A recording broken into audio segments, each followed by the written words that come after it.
I've been small media for the longest time. Like I don't know how to be a big media person. You know what I mean? I would love to be, Let me tell not you. not Let me Mario tell you. Lopez, but I mean, if anyone has no idea what you look like, you, Chris, mm, you are you're the spinning image of Mario Lopez. correct. You Mm. 100% are. I think I'm Mario's often jealous. yeah, I'm often mistaken for him. Yeah, But let people know that I have more abs than Mario Lopez. I just keep it nice and like I don't know how insulated in this my is cooler. possible. Chris has Chris has 36. He has a 36 pack. 36 pack. Yep. Don't I like to don't brag even. about it. Yeah, sorry. It's the first time he's ever said this on his podcast. But The 36 pack. the truth is out now. Don't worry. Don't worry. I'm working towards my 36 pack. You'll get there. I mean, You'll get there. I said I say I'm working towards it. But You will absolutely get there. I only got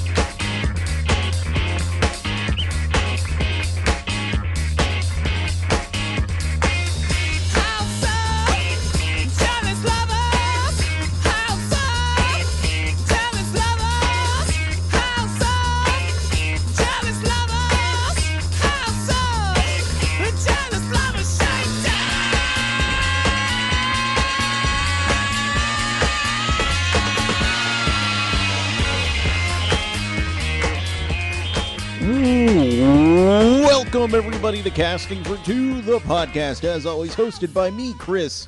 Welcome, everybody, to episode number 400. 400. I think about the beginnings of this podcast, and it's absolutely blown my mind that, I'm at 400 episodes, but also it's been 7 years of doing this. It's crazy. I never thought I would be in this position doing this show this long. And the amazing, it truly blows my mind about the fact that you could probably see my growth as a person, as an interviewer, as a media creator, if you go all the way back and then catch up to today. It's crazy. I'm very appreciative of everyone who listens. If you're a listener, I love you from the bottom of my heart. All the guests that have been gracious enough to come on the podcast and talk to me, chat with me, have a wonderful conversation, get serious, get dumb, get silly, get lovey, just everybody that stopped by. I love all of you as well. And I don't know. I truthfully at one point thought once I hit episode number 400 I would stop the podcast. But now I'm just like, let's see how far we can go. 10 years. Let's see what happens in 10 years, or when I get that 10-year mark with this show. But speaking of guests, one of my most favorite guests and just most favorite people in general, Marc Hawes, is back to just chat about stuff. And, I felt like he was an appropriate guest because not only do I consider him a good friend now, he's also super into paranormal things and activities and ghost hunting. And since it's almost Halloween, I figured, why not have Mr. Marc Hawes on right now? Also, it's going to be a little weird because, it's not going to be weird, but literally I kept talking past the music, and part of me wants to extend it. The other part of me doesn't want to because why not? This is episode 400, and I can do what I want. That is something that I have now just established. Of course, before I get into the episode with Mr. Mark, once again, I want to encourage everybody to wear a mask out there and be courteous and friendly and treat others with respect. We need that more now than ever in this crazy time that we're living in. And if you haven't done so, this is the last episode before we find out who our leader is going to be. And if you're not happy with the current leadership in this country, go out and vote.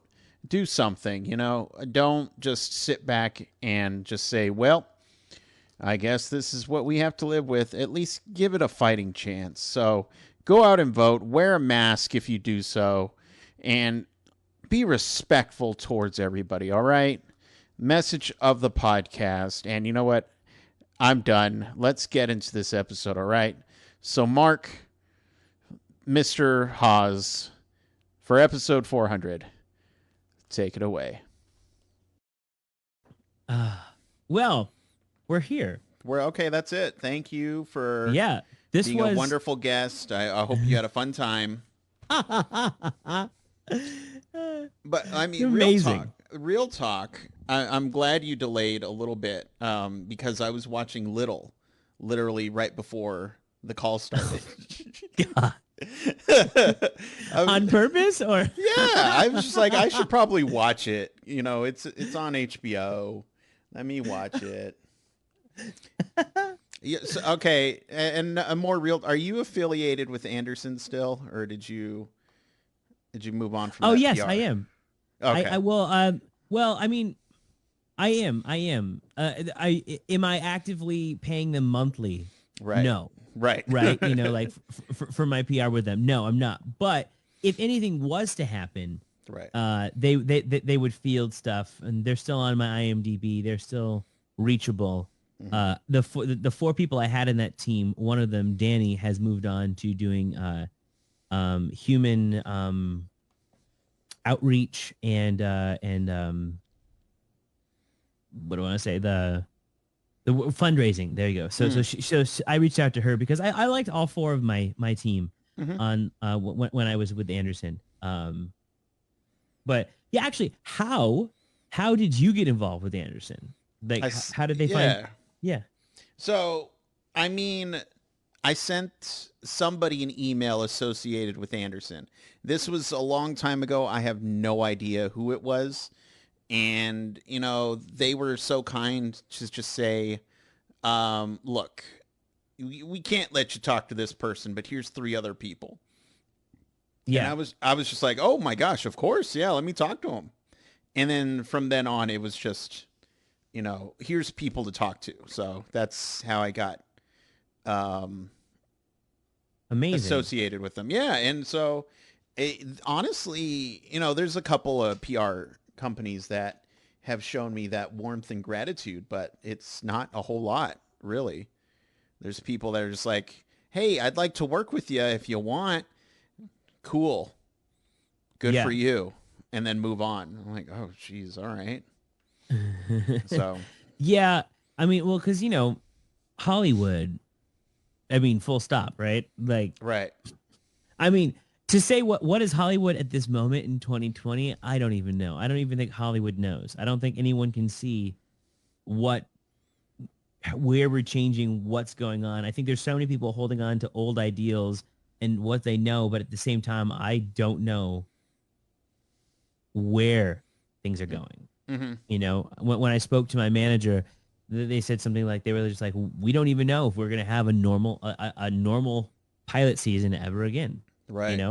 If you think about it, all the 2019 pilots, they all got canceled. Well, not canceled, but put on hold. Right. They got shelved. Pilots. Yeah. Well, pilot season starts in January, right. all the stuff they're going to pick in Greenlight, they know the year before, but then they start pushing it right after the holidays. And then they start getting everyone cool. Okay, we need to see these types of people. So they sent out the breakdowns to all the, the casting the casting agents and the casting directors, and and I was getting all the written pilots. So I was able to read all of them. I read about 25, 30 comedy pilots. Oh, dang. Okay. At the beginning of this year, and I was so stoked for so many of them because they were so good. And it was nice because I was like, I'm reading them and I can see, cool, I might be good at this role. Or oh, it was just it was also just my writer brain. It was nice to go, this is the type of material they're picking up right now. This is what they're looking at. These are things they want to start creating. But then all that went out the window a month and a half, 2 months later. It just completely just like, it's like either they were halfway through the casting process, or some of them were already starting to film. I know, in fact, a buddy of mine who was in Little, Tone Bell, who plays the main love interest with Issa.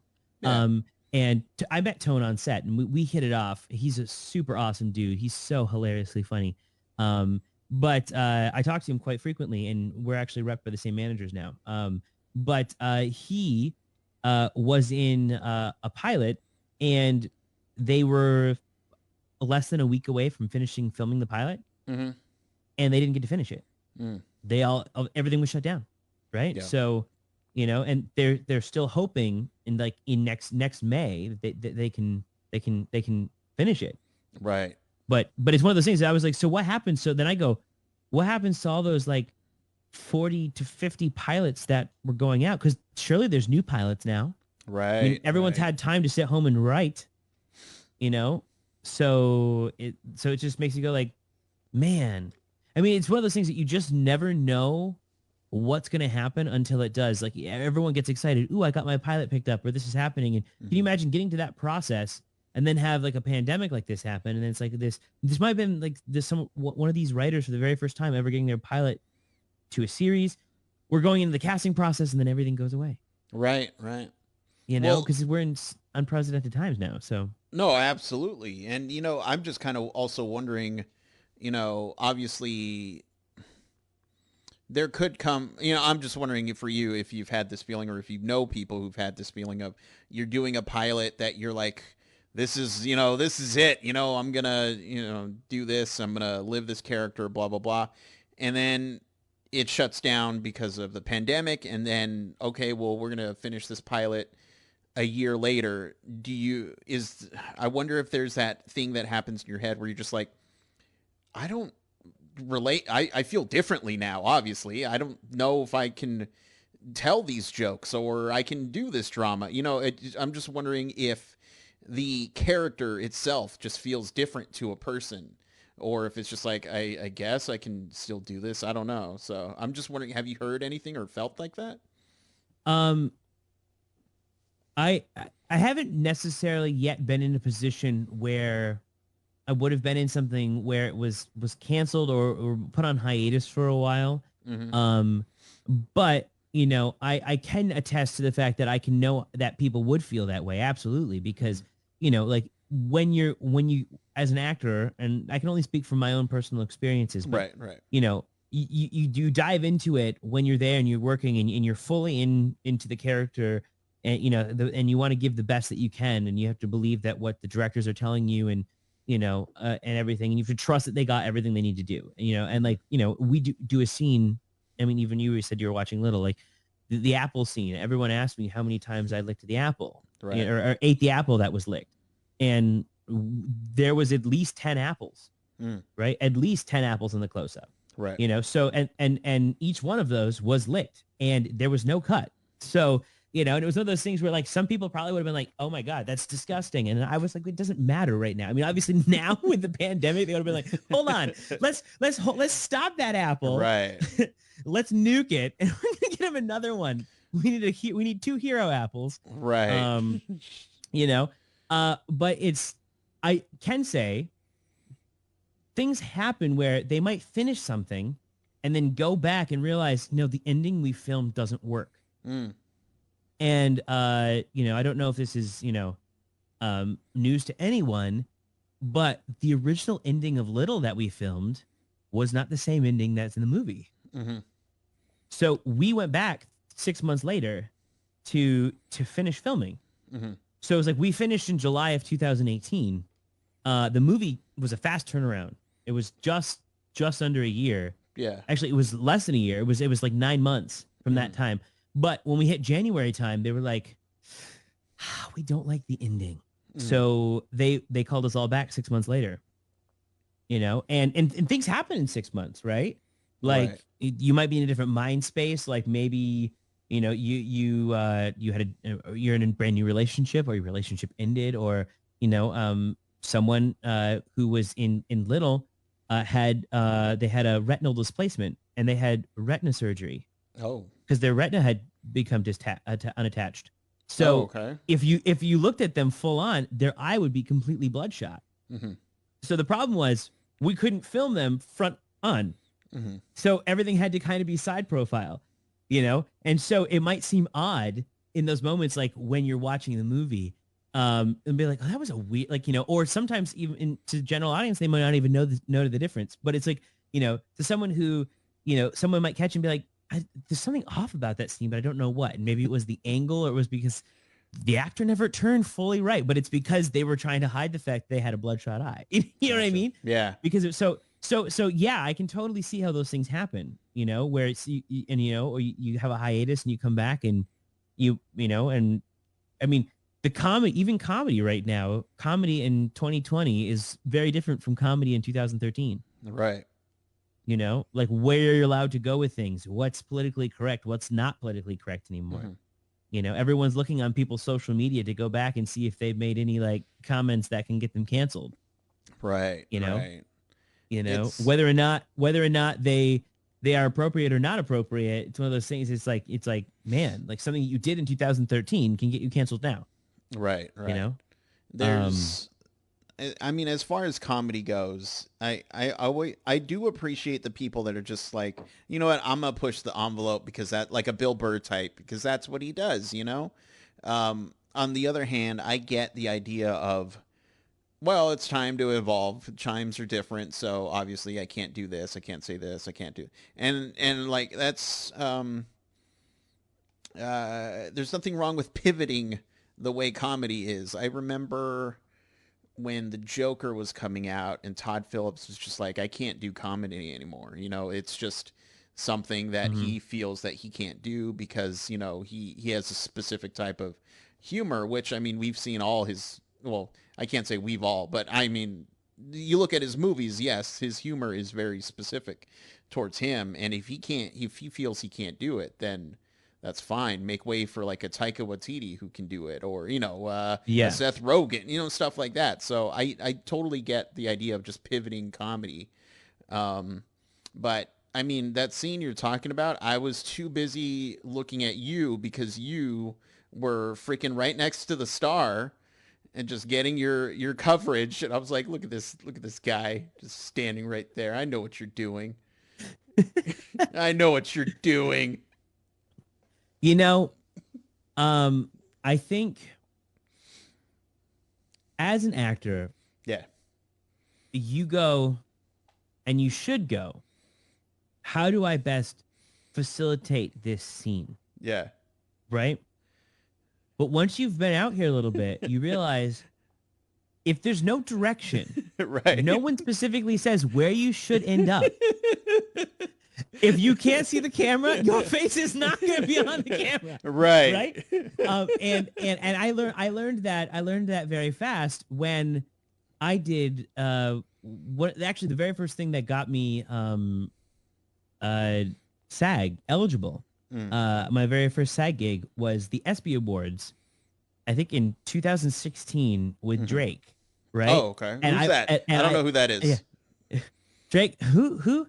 And I was the twerkogram for Drake. So the whole thing for the 2016 ESPY Awards, they want to do this sketch where it was Drake and Blake Griffin, and they're trying to one up each other by like trying to like pull pranks on each other. So Blake Griffin would have sent a twerkogram to Drake's recording studio, and like this like kind of young sexy thing open. It's like, hey cutie, you know, and it's like, I'm here for your twerkogram, and he goes, oh, let's get to twerking then. And then I push her aside and walk in.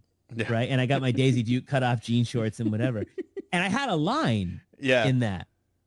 And my line was, well, and it changed like 4 or 5 times because I couldn't figure out what line was the best. But my line originally was like, "Don't forget to," it was like, "Don't forget to tip," and the other one was like, "Don't forget to give me a 5-star rating on Yelp," which is really hard to say very fast. Right. Right. Right.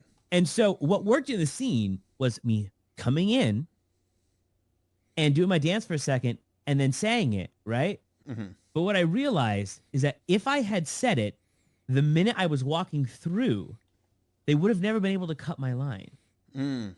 But because my theater brain, not my film and television brain, my theater brain was serve the scene the best you can. Right. Move to your spot, do your thing, say your line because that's the way it's written on the script. But if no one directs you in any specific way, I watched it. When I watched it, I was like, they cut my line. Because I wasn't the main focus. I was the joke for that scene. Drake was the main focus, right? And that's fine. But I was like, then my brain went, well, if I had said my line coming into the scene, because they didn't say I couldn't do that, right? They may have said during it, they may have said, hey, wait till you get in to say your line. But but my brain never said, you know what, let me say my line as I'm walking in. Because that they need to have that. And if I say it every single time, they can't get rid of the line, Mm-hmm. And it didn't matter one way or another, right? If I said my line or not, but it was one of those things where I was like, I had a line in that. I didn't even get to say my line. Like, and so it was like one of those things. So yeah. So you kind of go like, okay, if they don't specifically tell you where to look, that you're blocking the camera, it's this weird thing that you have to, and you have to go like, okay, cool. I'm still facilitating the scene, but I'm also facilitating myself. Right. And it's this weird thing. It's so hard for, I think, a theater actor to do. Maybe not someone who's just studied film and television. It could be wrong because I feel like a lot of people, they're like, duh, always I'll always be about you, Right, but right. it's like when you're not the name, it's not about you. Right. Like you can add to that name. You can, as an ensemble cast, which I was very thankful for Little because, I know that we said this. I mean, it's great to be back with you talking about this too, because you were my very first interview. When I was getting the PR push. Was I? So did I lose your audio? No. Can you hear me? Oh yeah. No, okay. I was just like, was I? I'm flattered. I was gonna say I saw your mouth move, but I didn't hear your sultry voice. So it was one of those things. Yeah, you were my first interview. They say you never forget your first, Chris. Aww. So, so you and it was one of those things where I got totally off track what I was about to say there. Anyway, I enjoyed our interview. Thing. Yeah. Man, I had such a good point there. But the most important thing out of this, was that you're an awesome dude. I'm excited to be back here talking to you. And yeah. Oh, it's never about you. Right? It's never about you. I mean, it is. If you're the name, it's about you. But that's what I was gonna say. On set, I was so nervous, but the director, and everyone just made me feel like I was one of the team. They allowed me to do my improv. Like they trusted me enough to do improv. Some of the lines that I said in the movie weren't even written. They allowed me to improv those lines in. Like the "you don't wear cheetah" line. I don't know if you watched the whole movie. I watched. Yes. But there's that one scene where Issa comes in and she's completely dressed in like leopard print. I think it was leopard, but I said, "You don't wear cheetah," and she goes, "Yes, I do, Scott."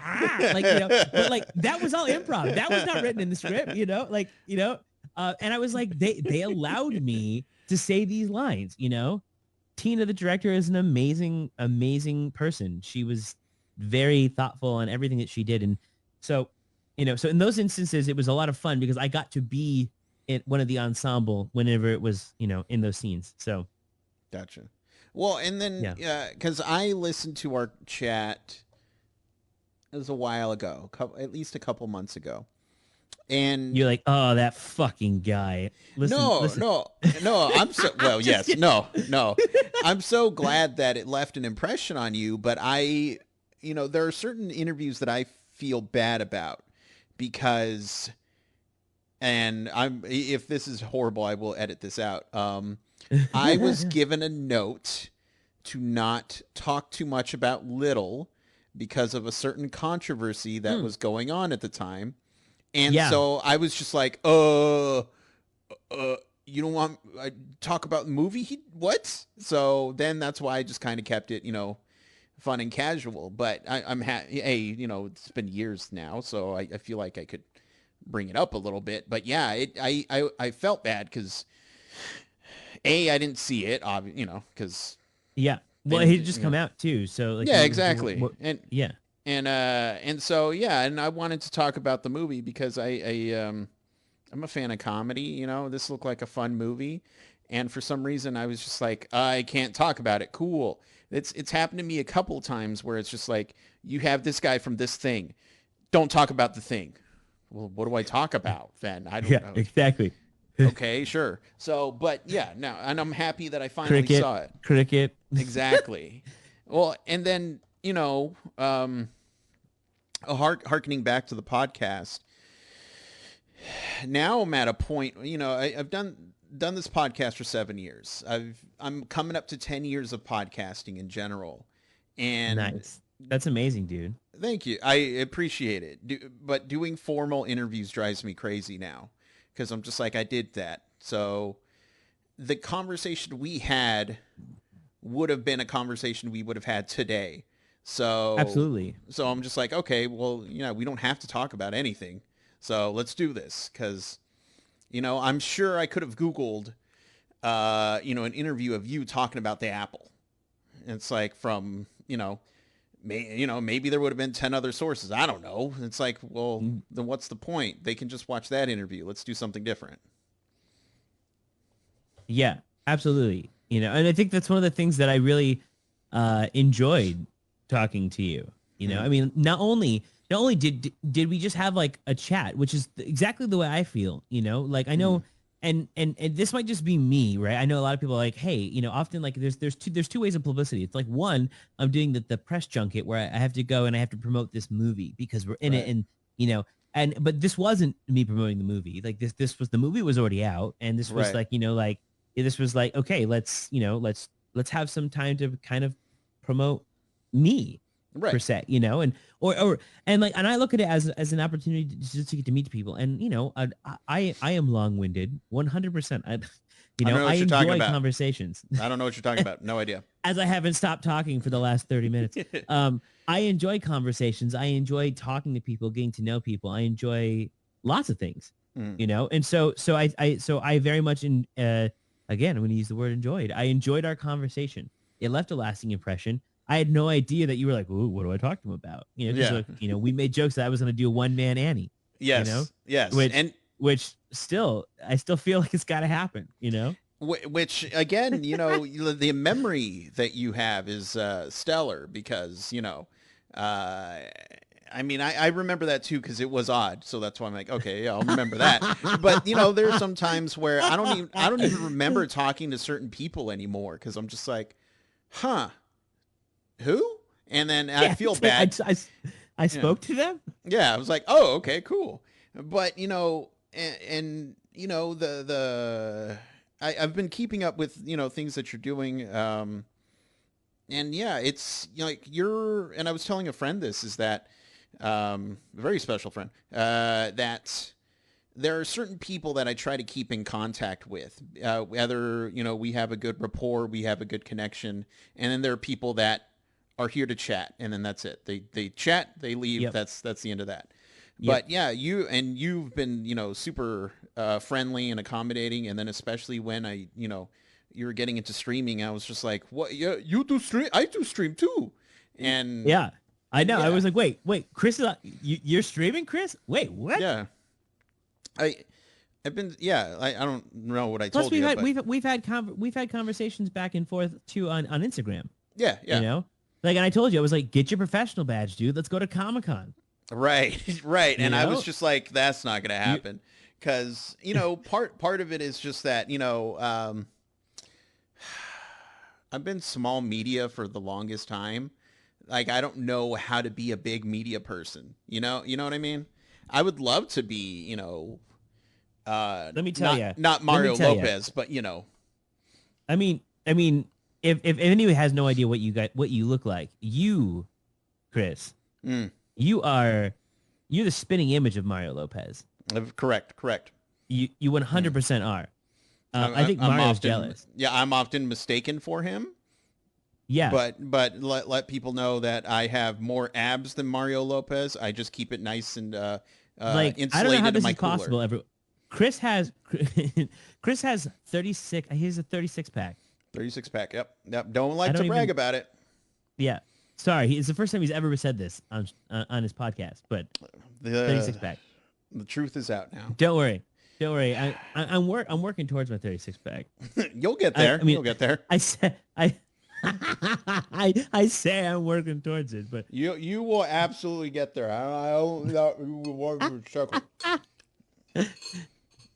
Yeah, that was good. What was that? Was that stew? Yeah.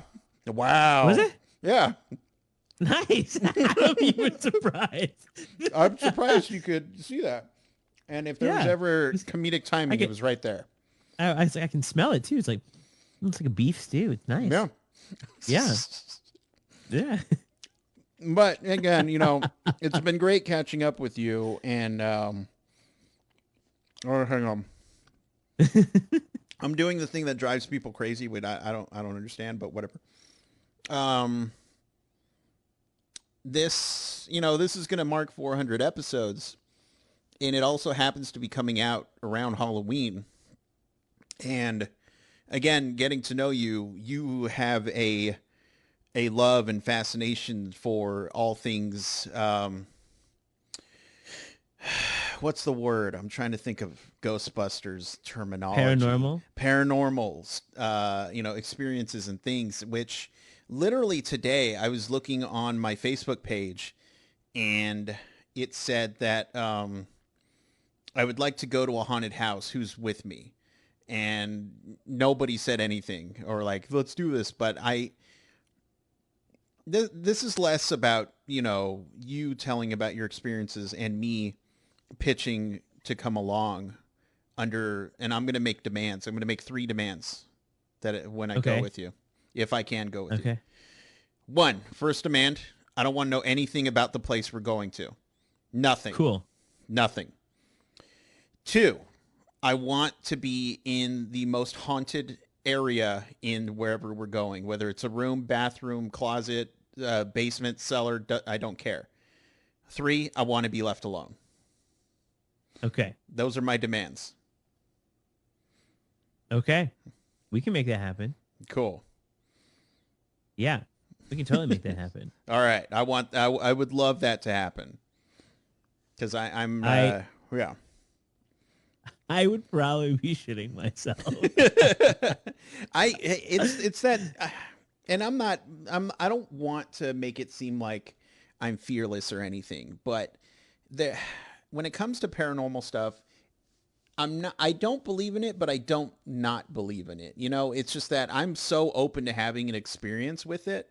And yeah. I do believe that, when people leave this earth, they leave energy behind. That's just kind of, I think that's a normal thing that happens. But if I could just, experience something like that, I think that'd be really cool. And so if I get possessed, I get possessed. So have you never experienced anything? Anything weird? No. Part of me wants to say yes, because I remember vividly as a kid, I see something scary and then in my head, I feel like something's climbing in my bed, something like that. But I'm just like, I was a kid. It could have just been my imagination. That doesn't really mean anything. But yeah, as far as paranormal experiences, anything like that, not really. When I was in high school, I wrote for the school newspaper and I wrote about haunted places where I was living. And I remember my friend and I were trespassing on like an abandoned meat factory. That's creepy. I mean, it was cool, but we were looking around and I was taking photos and we were just like, oh, look, there's an orb, which to be fair, it probably wasn't, but yeah, Right, it it was was a just that. big piece of dust. Exactly. Who knows what it was, which the abandoned meat plant was right next to a cemetery. So it was just like one-stop shop spooking. So we Yeah. were just like, okay. And we went with a big group, though. That's the only thing that sucked because the other friends got noticed. My buddy and I didn't because it was just, us kind of going there for a purpose versus, yeah, let's go to a cemetery. So, Yeah. Yeah. Um so it's weird because like I've always found a fascination with this stuff, right? Like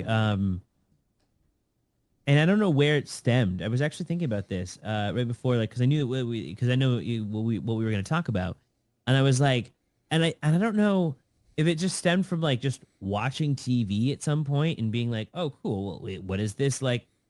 Hauntings of America, or mhm. or whatever it might be. But I specifically remember when I was little. I don't. It was probably when my mom she bought me like a book, and it was like a book of the occult, which sounds like something. And in retrospect, I'm like, she probably shouldn't have bought this, or at least read through it before she gave it to me, right? Right, right.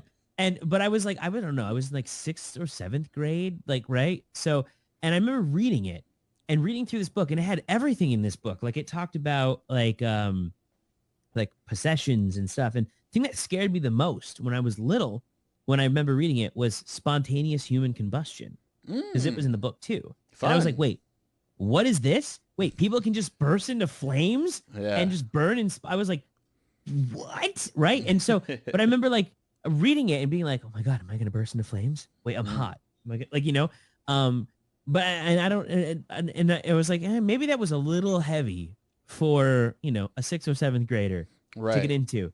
Um, but it wasn't like I went like, doing, and then I remember like, our babysitter we had taught us how to make a Ouija board out of paper, Yeah. right? And it Okay. was for her. She was probably like, okay, go 26 letters of the alphabet. Just go cut those out so I can like text my boyfriend. Although this was Right. before texting, right? So it was, but So I like, could future text my boyfriend. Shut up. yeah, yeah, yeah. So I can write him a lengthy email, like about how I'm feeling right now.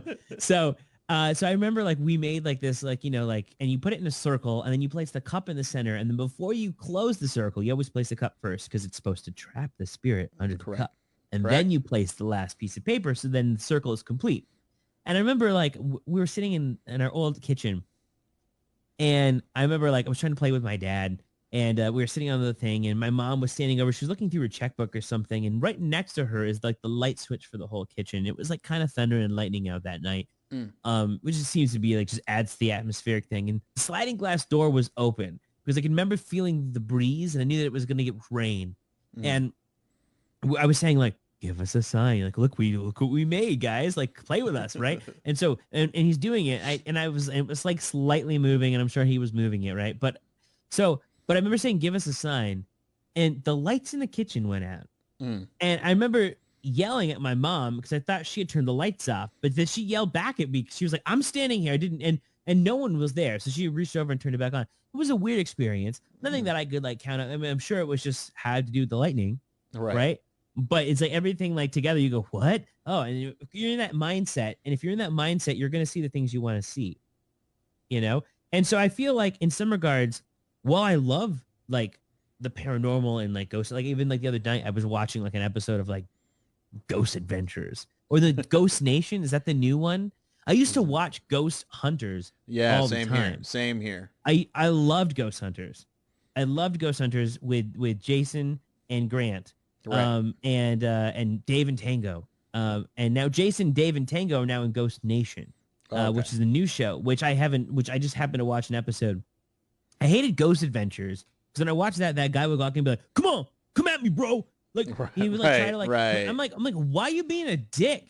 Like if they're still alive, they're still people. Like yeah, I probably Right. cut you too. Like like it's like trying to get like scratch and stuff. And I used to watch that stuff all the time, and I was like, I want to start, you know, HVP, Hudson Valley Paranormal, which is where we were, where I lived for a while in the Hudson Valley.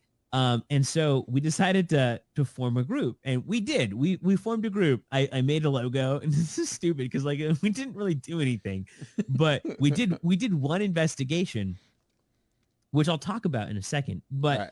But like I don't know. I loved watching these things, and that's where I got all my knowledge of how to ghost hunt was from watching the show. I'm like, well, clearly I need to get a flashlight and I need to get a headlamp and I can't afford the FLIR. Those are too expensive. Like I was like the infrared shit, man, that's too expensive. But I was able to be like, ooh, let me get a K2 meter. Yeah. Right. Because like they have those. I'm sure the people who made K2 meters in Camillus, New York, which is what it says, K2 Enterprises, Camillus, New York. I'm sure they're like, hell yeah, Ghost Hunters is using our shit that no one wanted. Be the guy who invented this, I don't know. I've just always enjoyed it. But what it has taught me too is while I want to experience something, because I think it makes you feel like you're special because I've experienced something. I think I have to go, okay, put away what I want to feel, what I want to see. What are the other logistics that could cause this? Right. And that's where I have to go. Okay, so I may have felt this, but this also could have been the reason why I heard or felt or saw these things. Right. Did you watch the Netflix The Haunting of Hill House? No, I have not. No. I start with that one. I've been too busy watching Little, man. Here's the thing. Every night, just Little. There's always a new episode, but I feel like I've seen it for some reason. So I just like, all right, I'll watch it again. You watch it in 15-minute increments. Yeah.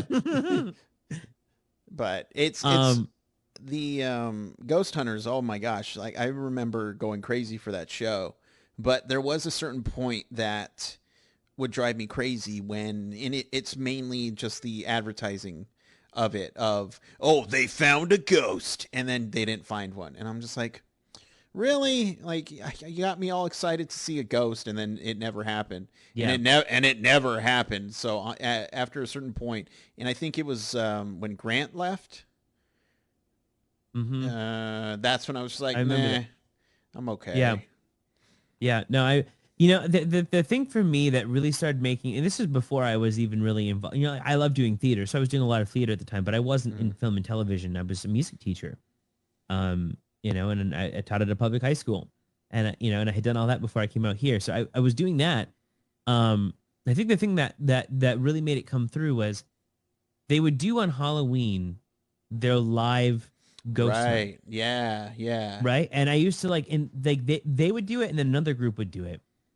And often they would be in situations where they're like in like abandoned places that has no Wi-Fi, right? It's very hard to produce a show in the middle of the night in these places, right?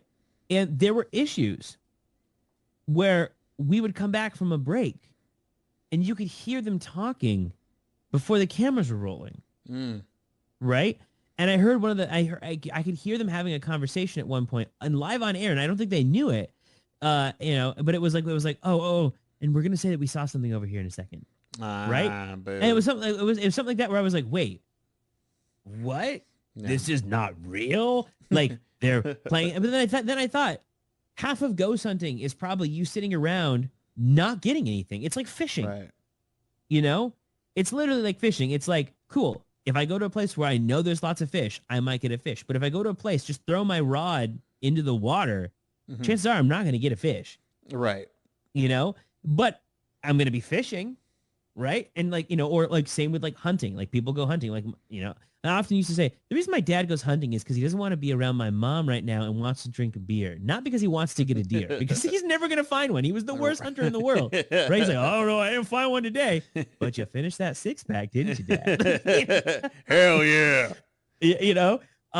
So it's like one of those things. I can imagine it's pretty boring for a live viewer, or like when you watch people play, like the game that we're going to play later, like Phasmophobia, right? When you watch people play that, it can be boring for a long time if nothing happens, right? So as a live television show, hey, why don't we just make something happen over here for a second? Let's get them excited, because so I can see that they want to keep it going. It's not to disqualify anything they're doing or play down that it may or may not be real.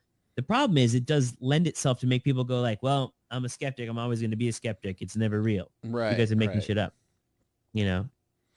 And see, yeah, and I'm not a skeptic. I just want to see something.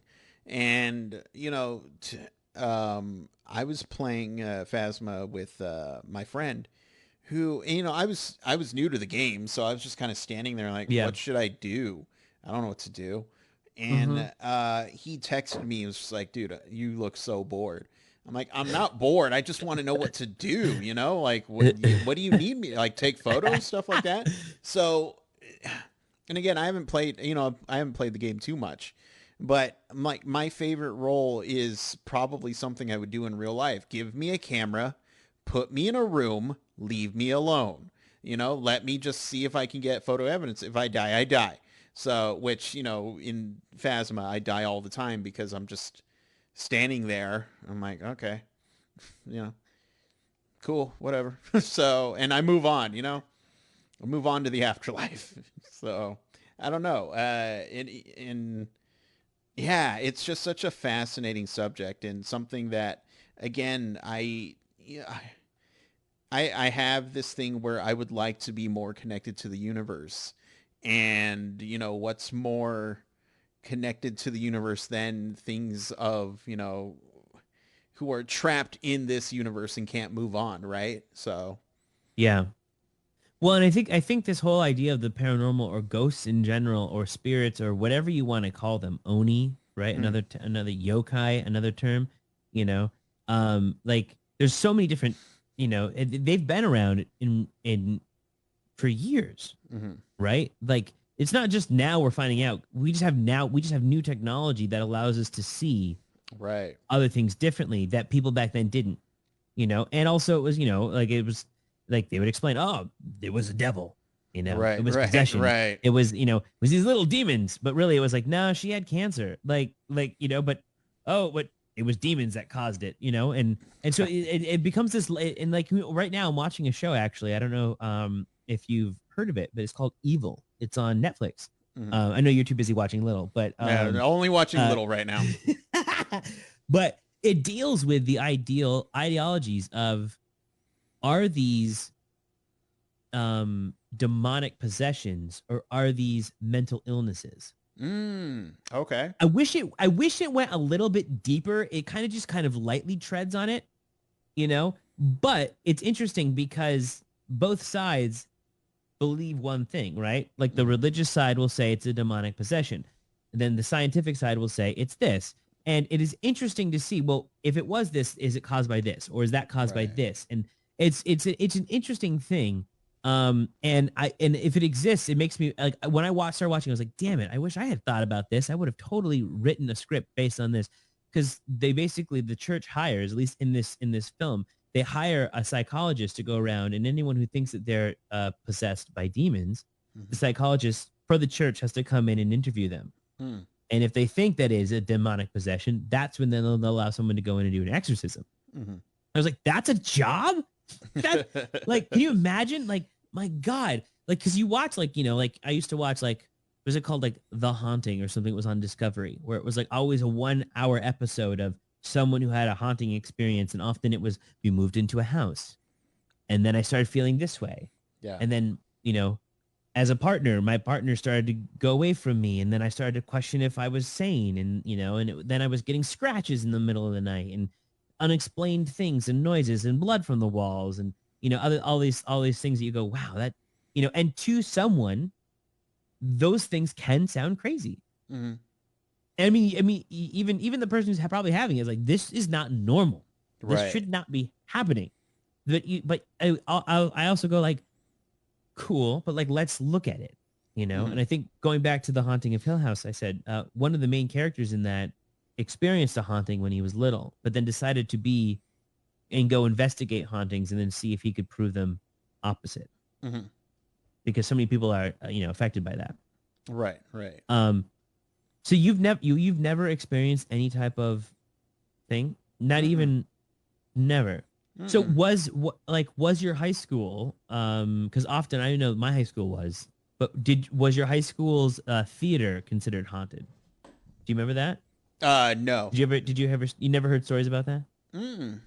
Yeah, Often I find nothing around me. never. Never. But yeah, have you ever been scared?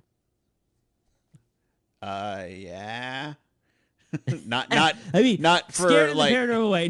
yeah, I was You're gonna like, say not in a paranormal way, but I stopped at a truck stop once. And yeah, I mean, I saw a spider the other day, and I was like, "Oh dang! That's a big ass. Oh, spider. that's a big spider. I'm scared." No, I've never been scared in a paranormal sense, or, yeah, no. I mean, of course, growing up, stuff like that would freak me out when I would watch movies and stuff like that. But and I couldn't watch scary movies at all because I would get freaked out. I don't know what happened, but there was a switch that just flipped on me that I'll just be sitting there watching a scary movie and I feel nothing. I'm like, oh, okay, cool.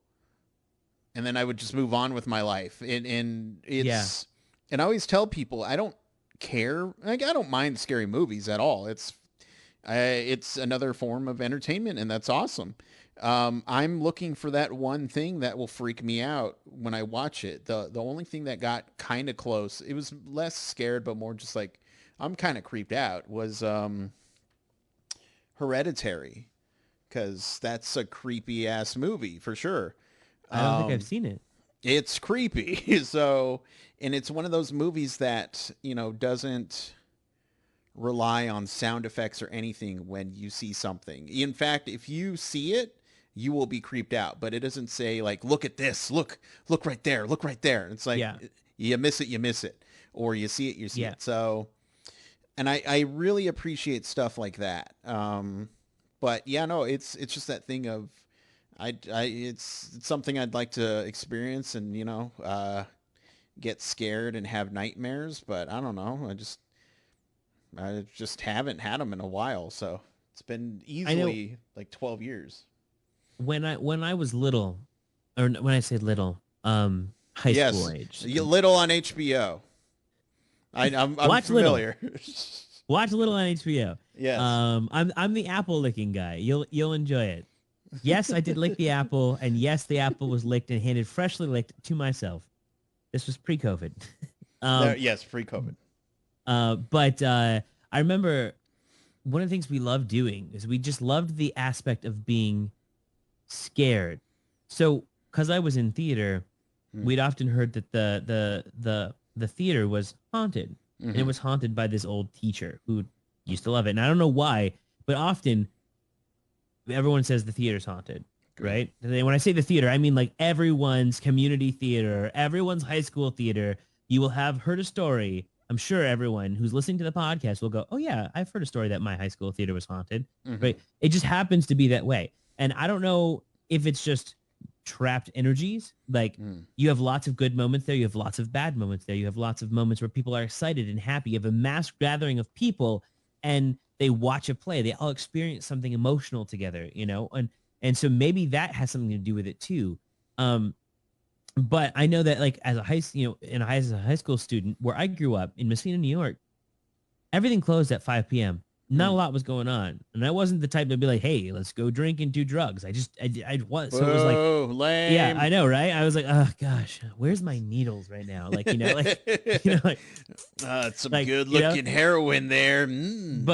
But it was one of those things where we were like, let's go drive down this dirt road that's considered a haunted road. Let's see what we can see. Like, hey, there's an old decrepit house. Let's go climb inside of it. Probably shouldn't. It's probably going to collapse on us, but we should totally do it. Right. Yeah. But I remember being in that theater and on stage, it was just myself and one other student who was on the stage with me at the time. And it freaked me out because I had heard it was haunted and I wanted to experience the haunt of this theater.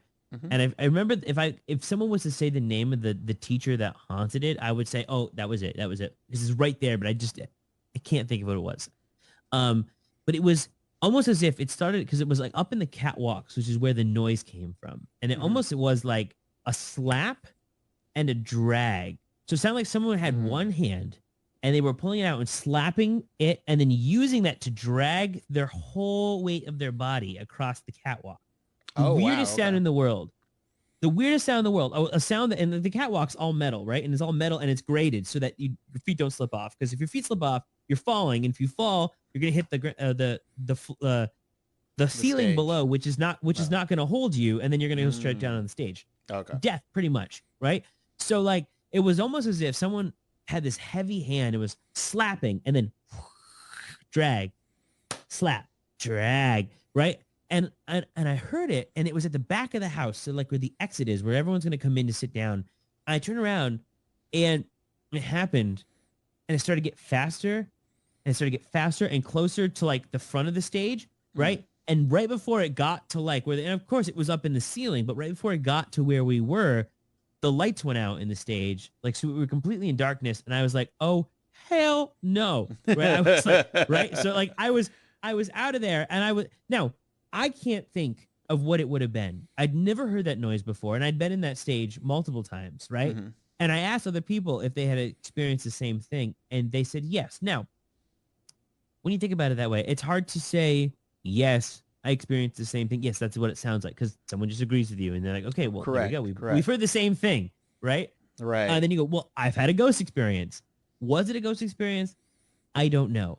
Right. I've had lots of weird, unexplainable things that I've seen and witnessed and have seen it take place. But I can't outright say that it was a ghost experience. I can't say that it was paranormal. And I think that's probably one of the hardest things is people want tangible evidence. And I don't think there ever really is. You know? No, that makes sense. But it was a crazy, I remember that. I was like, whoa, that was creepy. But I do have a picture to show you. It's do you want to see one? The one in the theater? I think I've seen it. Did I show you? You showed it on stream before. Yeah. Okay. Yeah. Okay. Man, I've already showed it to you then. Darn it. Yeah. Okay. But that was you were a high schooler when you took that photo? No. This was years later. Years later, when I started the Hudson Valley Paranormal in the Hudson Valley. This was the one ghost hunt we did. We loved this theater. I'm not going to name it because the theater board doesn't want people to know that it's haunted. Correct. So I won't name it. So I'll name it. No, I'm just kidding. But I mean, it doesn't matter at this point, really. I mean, it's like if I say the Hudson Valley awesome community theater, anybody who's listening, it's around Wappingers Falls, they're going to know exactly what I'm talking about. But, right. But I loved this place. This was like my community outside of work, right? It was like I went to work, I came here, and I did like 7 shows with them, right? And it was like I was in that theater all the time, and there was talks that the theater was haunted again, right? Cool. So this one night, myself, my friend Mark, who's a sound engineer, and he does crazy sound engineering stuff. Like he does the presidential inaugurations, like not like not like the abominations that we've been seeing happen over the last couple of weeks. Like, right. None of those, but he goes and he'll like mic the president. Like he's one of 3 guys that gets called to do these crazy high profile events. So he's the sound guy there. He also does like New York Rockin' Eve because it's right there. And, so he goes down and he's so this is his profile of work that he does sound audio. He knows what he's doing, in other words. Yeah. So it was him because he had the keys to the theater. So it was him. It was my other buddy who was an actor in the thing we were in. Chris was his name. Everyone with the name Chris is attracted to the paranormal, right? True. And then another buddy of mine named Joe and myself. So there was 4 guys, 4 of us. We decided, hey, we have a couple of hours. It's a Sunday night. A show just ended. So they were breaking it down, right? No one's in the theater tonight. Let's go at like 7 p.m. We'll be out of there by 10. Let's just play around for a couple of hours in the dark, see if we can get anything. Now, we didn't have a whole lot of equipment, right? So like I had a Zoom recorder, which was like the 360 Zoom recorder. It recorded, and like they're way better now. They have the H2, which is way better than the one I had. But I bought that one. And I didn't have my K2 meter at the time, which would have been awesome to have. But then I also had like a mag light flashlight, the ones that you unscrew and unscrew, like, so they can get like focus the light, right? Um, and if you took it all the way off, it was like, ooh, this is a candle. Right, exactly. So I had that one. And I had my recorder, and so we are like, well, let's just go in. So we set it up on the stage, and we sat in the house, and we sat there, and but the fans were running. So I said, hey, can we turn the fans off? Because I can hear them. Like, they're kind of muffling, like, anything else we might hear. Cool, whatever. And nothing happens for like 2 hours. It's like the most boring thing in the world. But it was still kind of fun because we were there, and we were just kind of like, if anyone's here, now's your chance to talk to us. If you'd like to talk to us, right? And I remember Mark and Chris went up to the sound booth area to go look up there.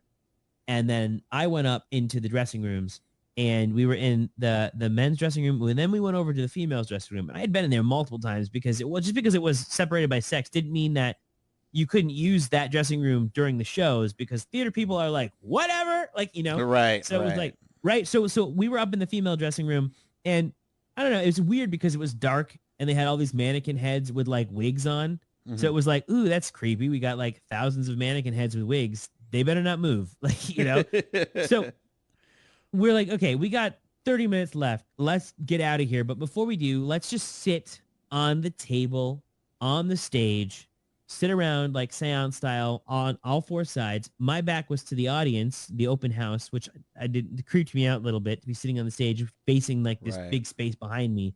But fine. Cool. Let's sit here. Let's do this. So I turned my flashlight on and I set it up. Now, this is the type of flashlight and it was an old plastic table. So if someone was to barely touch it, the flashlight's falling over. Like, there's nothing holding the flashlight up. Next to the flashlight, I set my 360 Zoom recorder to record the sounds of us talking and asking any questions, hoping that I could get an EVP, electronic voice phenomena, right? Because that's what ghost hunters call it. That's what I'm going to call it. We're ghost hunters tonight, guys, right? So I opened my flashlight just enough that, like, if it was just barely touching, it would light up if there was enough energy around it to light up. But it wasn't a clicker. It wasn't anything. So cool. We're sitting there. We're saying, you know, we're about to leave. We've been here for 2 hours. We don't hear anything. If there's anything that can happen, please let us know. Please, if anyone's here, and, you know, probably won't be a long time again before anybody's come to actually talk to you. If there's anything here, please let us know. And at that moment, I felt like I want to take a picture. And I had my camera on me. And I remember, like, back in high school, one of the moms that I was, because I went over to a friend's house, and she had told us right before we went out hunting for ghosts, she's like, if you ever feel weird, snap a photo and look at the photos later. I don't know why she told us that, but that is genius. Yeah. Right. Like, yeah. I never forgot that, that tidbit of information. I never felt weird that night we went in high school, but I felt weird then. I was like, cool. So I literally spun around and I snapped a picture of the house behind me. Right. And you could see, like, in the picture that you saw, you can see, like, the part of the set is being taken apart and whatever. And I didn't think anything of it. Didn't look at it because I didn't want to look at it then, and just whatever. Then what's about to happen is I said, if there's anyone here, please turn on the light. And the minute I said that, the light turned on. And then I could see everyone sitting around the table. It's so vivid in my mind. And I go, oh. And I know we were all like, well, that was weird, right? Like, and so we could see each other. We were all illuminated now because we were sitting in the dark. And I go, okay, can you? And I was like, well, one, that's a coincidence. If it just happened to do it when I asked, it's so I said, can you please turn the light off? The light turned off, and I was like, what the? Okay, that's weird, right? Yeah. And then I was like, cool. I said, if you'd like us to leave, can you please turn the light? And then the light came back on before I could ask it.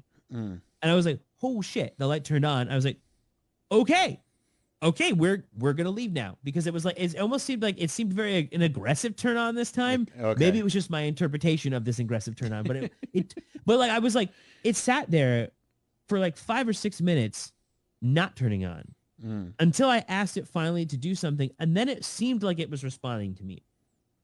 Cool. That's all I can say, right? I don't know if it had just happened to, like, the cable just happened to touch, whatever, right? Right. We were so stoked that that's what had happened. We were like, cool, let's go. What? 2 people were like, hey, we want to keep going. I'm like, no. We said we were leaving. It's time to go, right? Like, let's respect, if this was something, let's give them the respect that they deserve. They clearly wanted us to leave based on the way it said, let's leave. As we were leaving, it sounded as if someone was up in the female's dressing room dragging around. I know I say dragging again, but you know, like those plastic chairs that have metal. They're kind of like Oh, they're like it's like the black plastic chairs, like, and they're kind of hollow sounding, like, but like, yeah. you know, they're kind of heavy duty, but they're still like, you know, like you'd see them around in high schools and things. Well, Yeah. it sounded like someone was like taking one and kind of like going like this with it, like and like, of course, Mark, owning a key to the theater, was like, I have to go check it out just to make sure there's not some creepy dude up there. I was like, Right. I'm out. Right. I'm not going up there. We already said we're going. So he went up to look. Everything was fine. Nothing. Well, we got outside of the theater after we locked up, and I was like, I want to listen to the recording. So I'm like, it's the only evidence we have, because I said all of us reacted at the same time, Right. right? I was like, we don't have video proof because I didn't have I didn't have a night shot camera because Sony got rid of that, and I wanted to buy one back then. I was like, so I don't have any audio, I don't have any video proof that this happened. The only thing we have is audio proof that we're all reacting to something happening at the same time. Well, would you not believe this? When I went to listen to the Zoom recording, and this has never happened before or since, Mm-hmm. that audio file was corrupted. Mm. And I was like, of course it is. So now I sound like someone crazy who had a ghost experience, but oh, my audio file is corrupted. I can't prove it, right? And I was like, mother, I was like, Yeah. God. So I was like, we can't even prove that it happened. I'm like, I know that it happened because the four of us were there. All four of us know that it happened, but I can't prove it to anyone. So I was like, well, Right. okay, whatever. So the last thing I did was I went and I got the photos from, did them up at Walmart, and I was doing it, and I zoomed one in, and this is before you could like print them at your home, and Right. I was like, really well. So I was looking through the photos, and the photo before and the photo after didn't have anything, but this one photo where I felt like I wanted to turn around and take a picture of the house had, which I showed you, something in the background, and it was standing in the doorway of Right. The women's bathroom. And now there's something called mind matrixing, Yeah. which is, if I tell you this is a ball, you go, oh, I see a ball now. Or Right. if I give you an Right. object that your brain can't really focus on, I say, this is what it is. You go, oh, I see that. It's like those like kind of like invisible, like, like this, what are those things when you hold it up and you stare cross-eyed at it and you pull it away and you can see a 3D image? Mm. You know what I'm talking about? Those? Yeah. I don't know what that is, but yeah. Like it's like that. So it's like you do it and you're like, I can't get the 3D image. But if I say, oh, it's a dragonfly, and you do it again, you go, oh, I can see the dragonfly now. Right. Right. And so like that's what often happens in ghost hunting stuff. It's like, oh, when people are listening to the VB, oh, did you hear what that EVP said? It sounded like it said like die. Right. Yeah, Right. I heard that. Yeah, no, it did sound like die.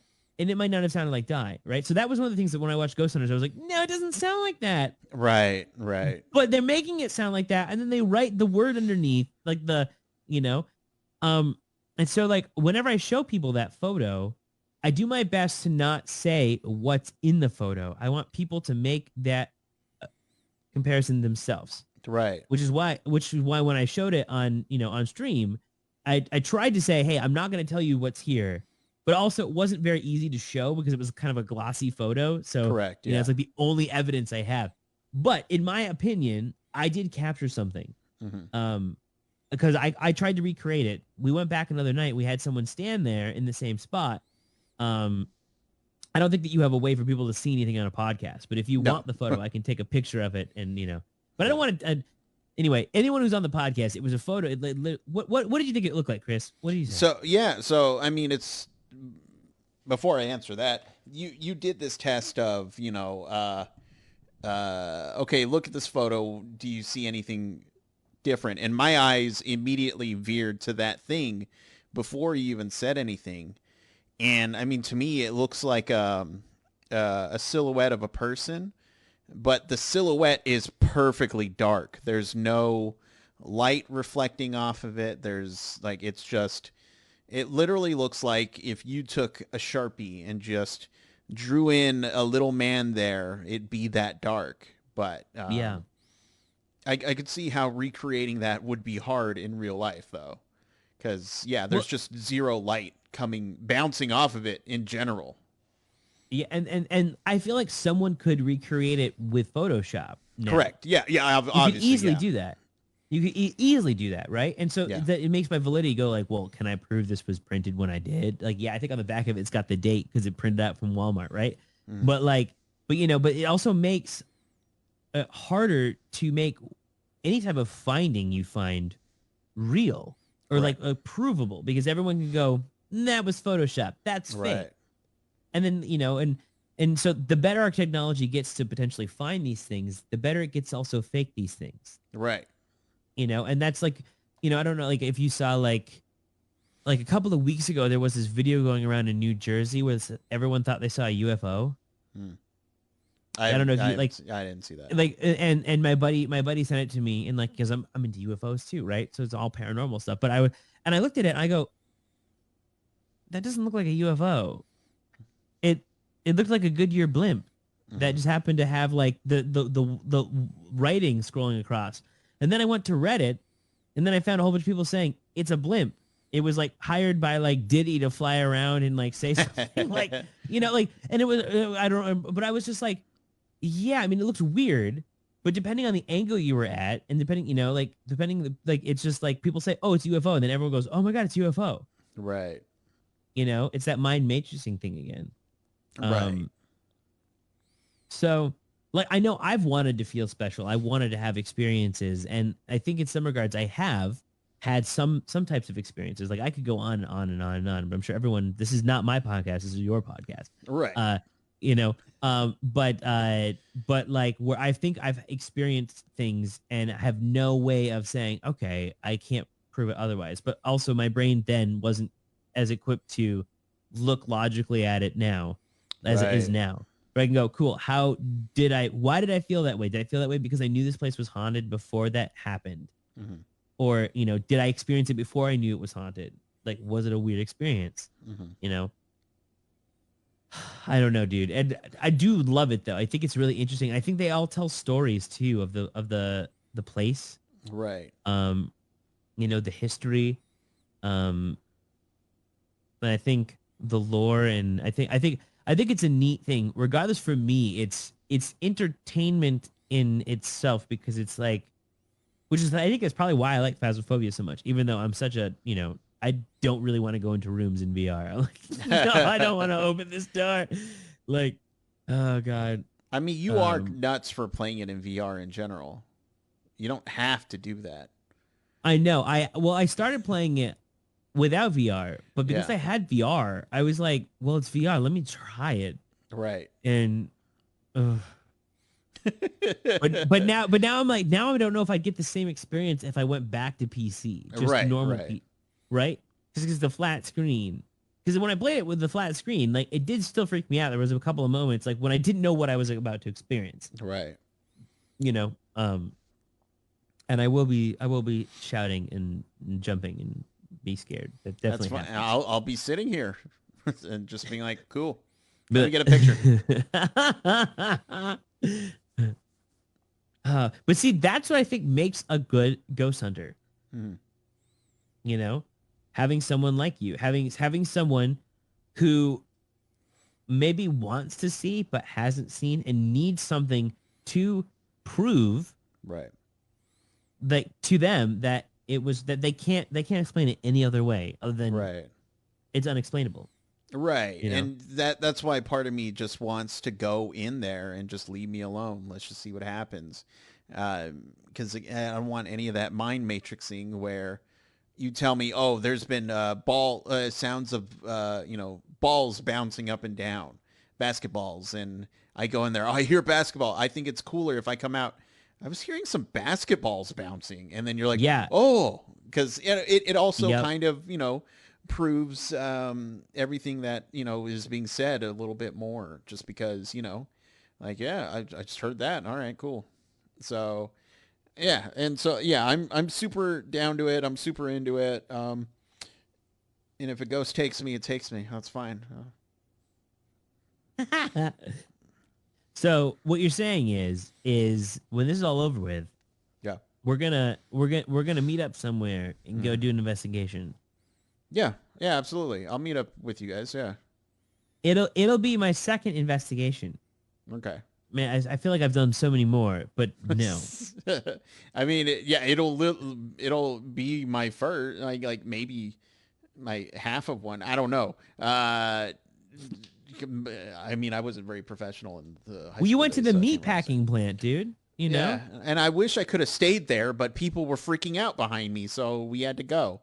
Um, but Do yeah, you, no. do you like doing any of the Halloween like haunts? Are there haunts around you that like, I mean, obviously right now we can't do it because like everything is like closed Mhm. down and those are not sanitary whatsoever. like, Right. but like I know like around here we have like Six Flags, like Halloween Horror Nights is Universal Oh, and okay. I see what you're talking about.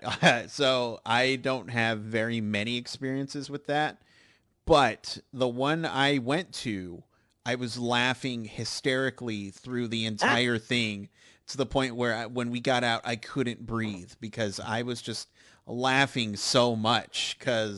And I felt bad for my reaction because these people were acting and putting on a show.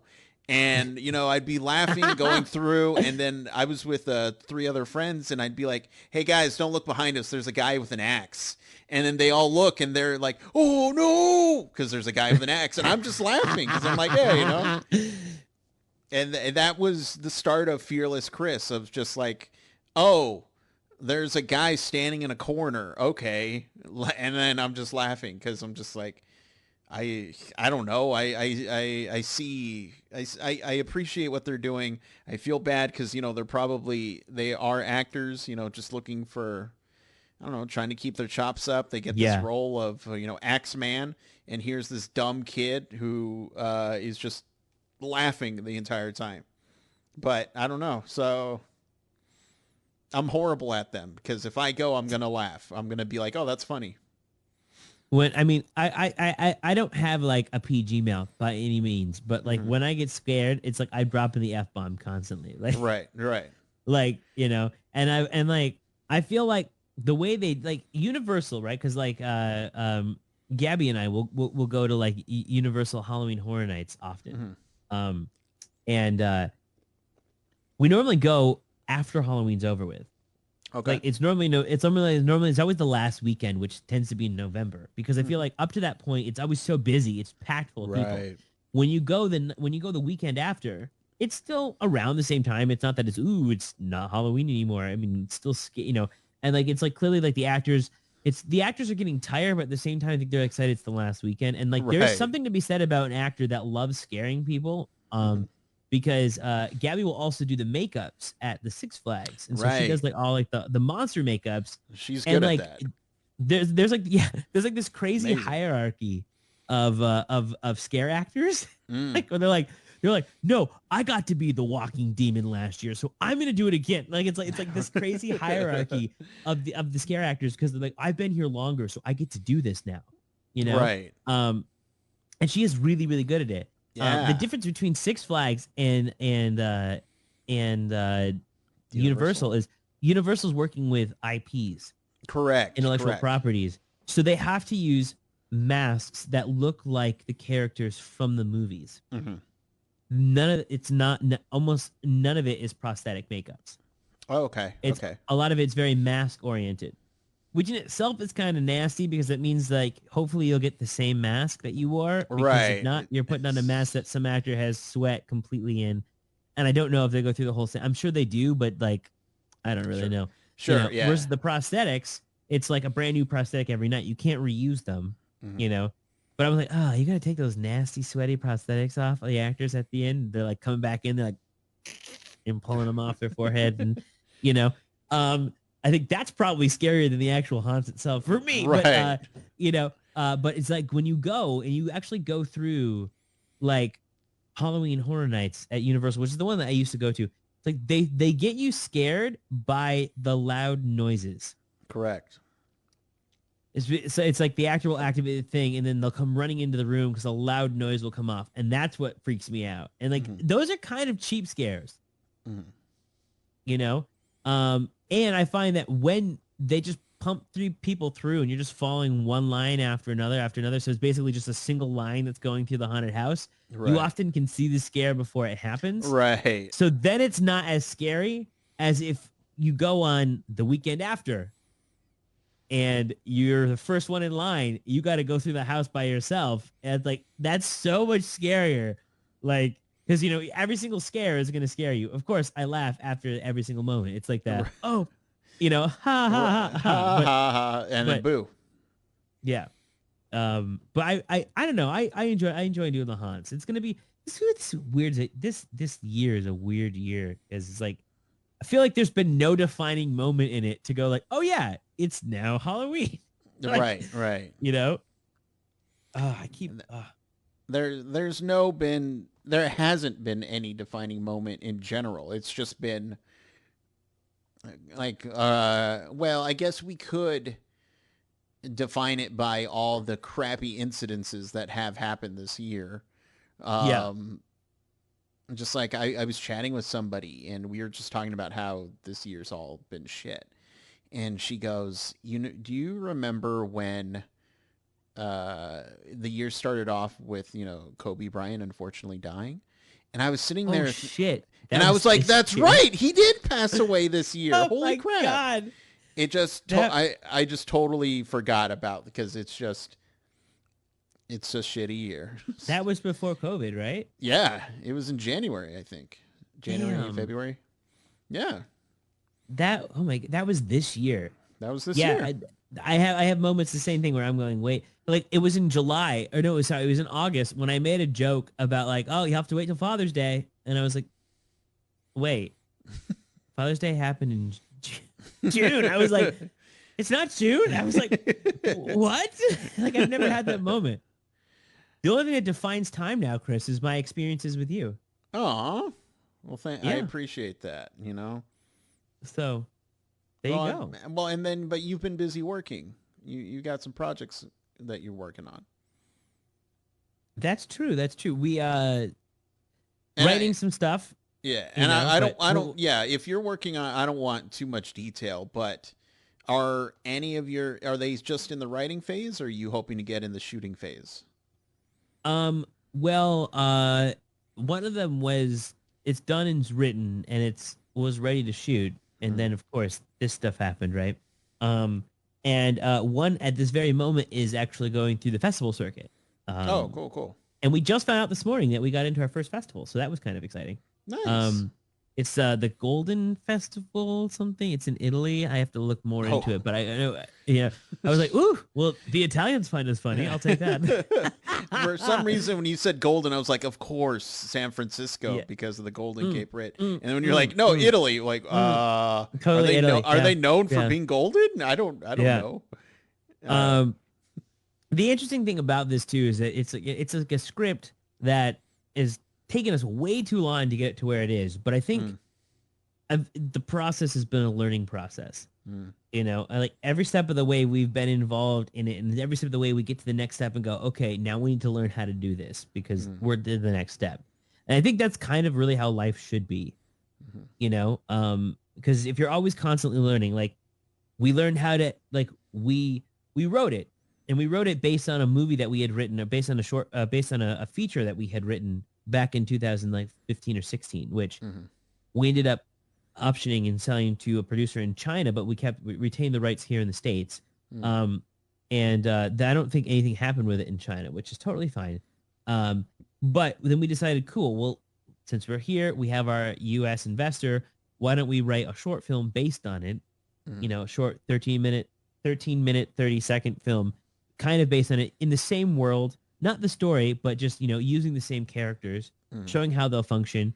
We'll run the festival circuit with it and see if we get other people interested. The best way I can describe it is it's kind of blue humor. Like if you like poop and fart jokes, sex jokes, that's definitely in there. I'm not a fan. How dare you? First of all, no. And the thing that I learned too, while writing this too, and while those are easy jokes. So in some regards, we have a lot of easy jokes. there are some higher jokes that are in it, but blue jokes are easy jokes. Right. So it's like, it's an easy joke to get someone to laugh but it's not the most intelligent joke that can be made. Right. And so probably going forward, we'd probably make it a little bit more sophisticated. But we assembled the team, we shot it all, then we learned how to edit it because we were like, we want to edit because we have an idea of how we want this to go. So we went through that whole process. Then we're like, cool, well, now we need to find our colorist and our composer, and our composer is an amazing composer, Charles Henry Avalon, French composer. If you think of him, just think of like good expensive wine and brie. That's him. Gotcha. Yeah, he's someone you should totally interview on here too at some point. Like, he's an amazing composer, and so he composed our music for that. We sent him the final version, and he was like, guys, I love it, because he goes, when you sent me when you told me it was a comedy, I kind of rolled my eyes. I was like, ugh. He goes, but after I watched it, I wanted to compose for it. I was like, okay, good. There we go. I was like, the stuff you've been sent, then I'm so sorry. So it's been a learning process, and so now we're hitting the festival circuit with it, and we'll have to see where it's going to go from here. The whole idea is to just get some feedback, and keep it going, because I think especially now, it's super important to keep feeling artistically filled in or happy in any Correct. aspect you can be, Mm-hmm. if that's just sitting at home and reading a book, then do it, because why not? Right. No, I think that's incredibly important. I've talked about this plenty of times on the podcast. As far as creativity goes, like mine is, it's been down a bit for sure, and it's been going down in the past couple of years. I don't know if you know this, but I have a film degree. I wanted to do film. That is what I want to do. I didn't know this. Yes, that story where we were in a haunted house. I was going to school in Canada, working on my film degree. And In what regards? What was it in? production, just main Yeah. production. Yeah. I feel like I've come a long way as an editor, though, because obviously I can do that, sitting here. Yeah. But I love filming. I love cameras. I love doing stuff like that. I like being on set, even if it's, even if I'm a PA, I'm going to PA the shit out of that production. It doesn't matter what I'm doing. Yeah. Yeah. But there's been a huge downtick in my creativity, just because over the years I haven't been doing much. I've been doing this podcast, which was nice and creatively filling me for a bit, but now I'm at the point where I miss film. I want to go to film. And, one of the things I did this year was, I haven't been a happy person. It's, just how it's been for years and years and years. So I was just, you know what, I'm going to get some help. I'm going to see somebody. Yeah. And that's what I've been doing. I have a friend who also does Ricky, and she's been helping me. So it's just like this year I was like, you know what, I'm going to kind of readjust everything, what I'm doing. And, I'd love to eventually just, work in the industry doing what I just want to work. I just want to keep working in a creative environment. And I also really want health benefits. That's all I'm asking for. Yeah.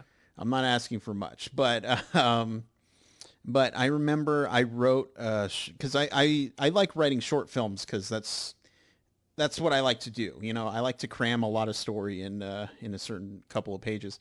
And literally I had this thought just in bed, during one of my depressed moments. I was just like, has there ever been a project, a thing filmed entirely in bed that isn't porn? and then boom, I had the entire idea from beginning to end, and I wrote it, and it's just like a little cute thing, that I like to do. I'm a fan of keeping things real. I like funny, but sometimes I'm just like, let's just keep it like a real type of story. and then just inject a little bit of drama, a little bit of humor, and that's what I did. And the sense of accomplishment I had, I think it's like 9 pages of just like, oh, because it's the first time I've written anything in a couple of years that I was happy about.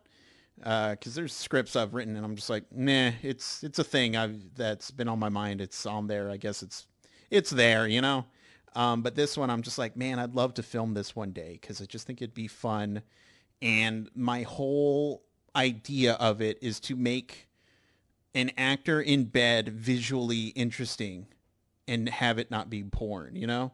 That is my ultimate goal in everything that I do. Like I want to make it no porn, but make it visually like not just set a camera down in the middle of a room. Okay, go actor. No, I want to make it look good. I want to Michael Bay it up just with no action. So that's my goal. That's amazing, dude. I didn't know that. Mm-hmm. Yeah. But do you have a title of that? I do. Is it called In Bed? Is it called In Bed? What's it called? No, it's called Ice Cream Soup. Ooh. Yeah, it's a title that makes no sense, but it made me laugh. Of course, when you read, I'll send you the short if you want. I'd love to read it. 100%. Once you read it, it'll be like, boom, okay, I understand. And it was just that thing. It just made me laugh, and I was like, yes, it has to be titled this.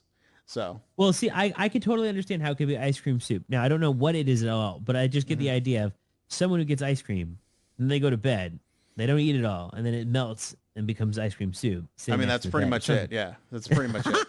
Yeah, so I was gonna say because of the, like, I totally get it. I've had ice cream soup before. Yeah, you know, my ice cream I haven't finished. Yeah, I'm like, yeah. So, but that's amazing, dude. Yeah. Well. Yeah. No. You know, I mean, yeah.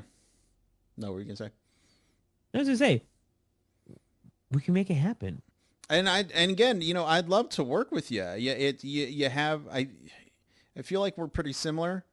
I've watched Little so much that I feel like I know you. I know your eating habits.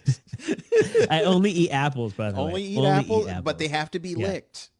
Yes, that's true. All my it's like, is that pre-licked? Go back and get it licked. Lick it again. Drink Fiji water. Sorry, drink Fiji water before you lick that apple. Thank you. You were thinking of Fuji apples, weren't you? Yeah, I was. Drink Fiji water before you drink that Fuji. Yeah. Is it a Red Delicious? Get that away. But yeah, I hate Red Delicious apples. They taste like soap. Do they?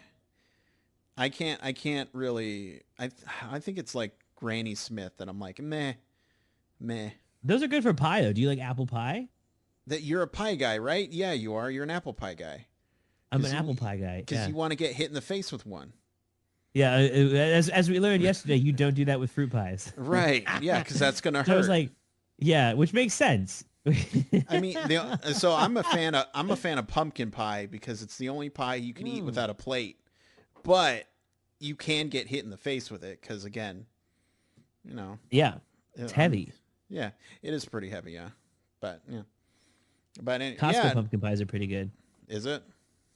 Yeah, you never had the Costco pumpkin pie? Oh, Costco. I thought you said classical. In my brain, I was just like, I don't know what a classical pumpkin pie is, but he's from New York. Classical pumpkin pie is great, too. He's from New York, so obviously he must know. It's the pumpkin pie where you can fold in half. I don't know if that's a stereotype, but, you know, it's made with the water. No, it's fine. It's made with the water. That's fine. You know? Yeah, no. We're gonna make it happen, dude. Let's make it happen. I'd love Ice to cream work. soup. And you know, one of my, and you're the perfect person to talk about this. I really want to get into auditioning, but I don't want any roles. I just want to audition. I just want to live the horror of, you know, good auditions, bad auditions, all of that. And I just want to see what it's like. That's all. So all the stories I'm sure you've heard throughout the years. Oh yeah, and a lot of them are crazy. They're horrible, and I just want to, you know, like see what it's like to see, you know, 20 of me for the same role, and be like, hey, all right, we're not alone, you know. So It's like, hello, other Chris. Hello, other Chris. Hi. Hi. Oh, you're here again, I see. But yeah, and also Yes. going out for roles that make no sense. Like I'm there. Let's do this. Let's kind of. Did I ever tell you the one role? Well, I've auditioned a couple times, but the one role I auditioned for that I was just not right for. No. It was to play a drug dealer, and I don't know what that's like. I don't know You any can't. You drug. can't draw. You can't draw from your personal life No, experiences. I've never met a drug dealer, so I don't know how they are. So I was just like, I don't know, like what? I'm a drug dealer. Hey, what's up, guys? You got drugs, or you need them? So, and it was a bit of a harder character, ooh, I'm scared. And I was just like, I can't do that. I'm not that guy. So I remember I did two readings. One, I just did it, and they were just like, oh, okay, all right. And then I was just like, can I do that one more time? And they said, sure. So I had the script in my hand. I had my folder, and I just slammed it on the ground and made the biggest noise. And I remember the guy with the camera just like jolted up because I scared everyone. And I proceeded to do the lines.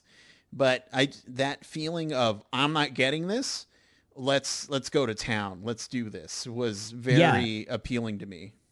it's a freeing feeling. Yeah. It's a very freeing feeling because it's like I don't have a chance in hell in getting this. Right. So why does it even matter in my life right now? Let's Right. I yeah. didn't even dress up like a drug dealer. I came in there with shorts and Well, like a nice button-up shirt, and I was just like, I'm not drug material. so so when I went and I got the gig for the twerkogram with Drake, Mm, right? mm, I walked into that room and like you said, I saw 30 other guys mm. that were hefty like myself, you know. Most of them, I would say 70% of them were dressed with Daisy Duke cutoff jean shorts, Mm. right? They had dyed their hair like bright pink and they had like a crop top, Naturally. right? Yeah. Because that's what they said they wanted for the role, right? For the twerkogram. They said walks in Daisy Duke shorts. So they literally dressed up that way. Now I walked in with my plaid button down and long unfitting jeans. Mm. Like, like baggy in the crotch jeans. Like literally like these are not skinny jeans. These jeans have been lived in. Like, Right. like and like I'm like probably lived in too much at this point. Like probably should be burned. Like, So so I looked around and I'm going, man, there's a lot of fat guys in here like myself. And I was like, but I feel like the Ryan Reynolds of fat guys right now. Like, I feel good, right? Hey. And I went in there and I did the audition. And the night before, because I knew I needed to twerk, I'm like, I don't have any clue on how to twerk. Right. I hope I didn't say this on your other podcast, but No, if I you, did, no, I'm you sorry, didn't. guys. Maybe. I don't know. I looked up literally the night before. I was like, how to twerk, enter. And I found this YouTube video, and it was a girl in Hotlanta named Firestarter. Yeah. And she was just Naturally. like, I'm going to show you how to twerk. She goes, okay, so she goes, I want you to pretend you got a plate of green beans under your butt. She goes, then you got to pepper them beans. she's like, pepper them beans, pepper them, right? And I was like, okay, I got to pepper them. So I'm in my apartment trying to I'm like, pepper them beans. And like, of course, my roommates are like, what are you doing? I'm like, I'm peppering the beans. like, right? And then she's like, I don't care. She's like, I kept watching the video. She's like, I don't care if you know how to do it. She goes, if all else fails, I don't care where you are. She goes, you're on the dance floor, you grab a person. You're in a room, you grab a wall, you grab a chair, and you just start shaking it like you know what you're doing, and everyone's gonna believe you know how to twerk. And I was like, okay, Firestarter. So I went in there, and literally the casting director was Mandy Sherman, and she was just like, okay, show us what you got. And they played some music. I don't know what it was. And all of a sudden I was just like, I was trying to twerk, and I'm like, pepper them beans, pepper them beans. And I was like, okay. I was like, fuck it. I just grabbed the wall. Like, I took the chair and I spun the chair around and then like gyrated on the chair. And they were like, thank you so much. I was like, you're welcome. I walked out of there and I was like, On to the next audition. Don't even care. Right. And they got a call from her literally the next day. She's like, hey, are you SAG? I was like, what? No, I'm not. And she's like, okay, I'll call you back. I was like, should I have lied? Like, and so she had to Taft-Hartley me into the union, basically saying, hey, listen, we've auditioned all these other guys. None of them could pepper the beans as well as Mark could. Exactly. So we need to bring him in. And the thing is, as a casting director, they only get like 5 or something Taft-Hartleys a year. Oh, okay. After that, they have to pay a fine. Oh, all right. So, because like the union says you must use union actors. Correct. Right. So it's like, I could be wrong with those numbers, but it's something like that. And so I was like, man, she used one of her Taft-Hartleys on me. I was like, that's kind of nice. Like, I was like, I peppered them beans good.